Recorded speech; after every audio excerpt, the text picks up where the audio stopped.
compliance. Let us make this anniversary a memorable and inspiring occasion for all. Welcome, mabuhay, Subida Malungon Beyond Compliance. Good morning, everyone.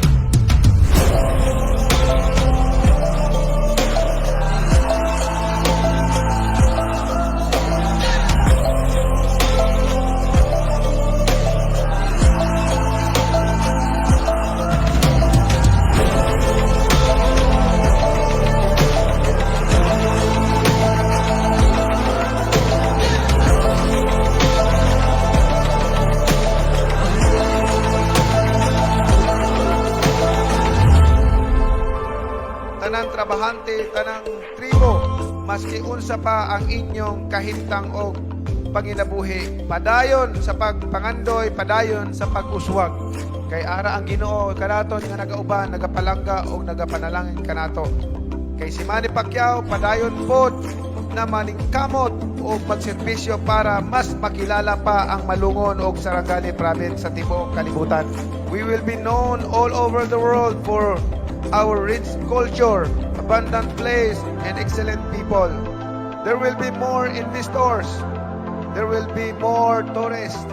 There will be more business opportunities. Walang imposible kung magtinabangay kitang tanan na ang Ginoo dilitan niya pasagdan.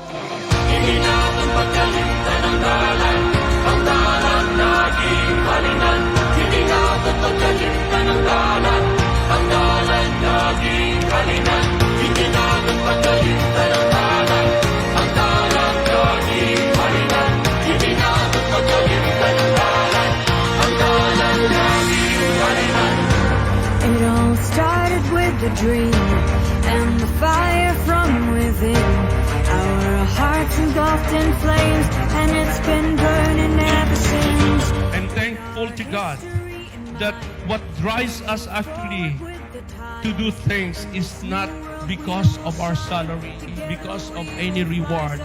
The driving force of Malungon is not only for the people, is not only for the officials or anyone, but I believe that what drives or the driving force sa aton Malungon is because the Lord provided a God-fearing leaders. Sa sulod sa 8 katuig sa kasamtangang administrasyon ug bisan pa man ulahin na nako kini nga termino, dako nako nga garbo nga ang Malungon wala gyud naghupaw og padayon nga nagpakita sa atong kalibre ug kalidad when we speak of competitiveness and outstanding performance beyond compliance sa nagkalain-laing aspeto sa pagpanerbisyo ug panggobyerno.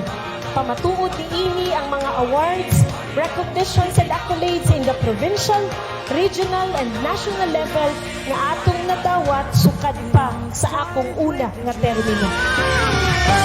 We break the storms, we scale the wall, rise from the fall.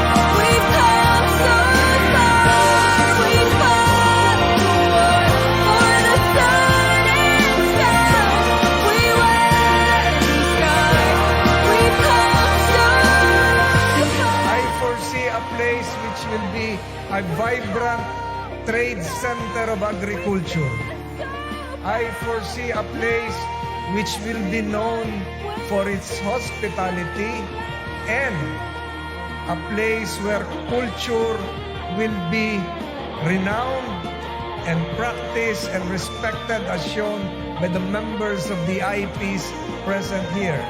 I foresee a place united under one vision and united under one God.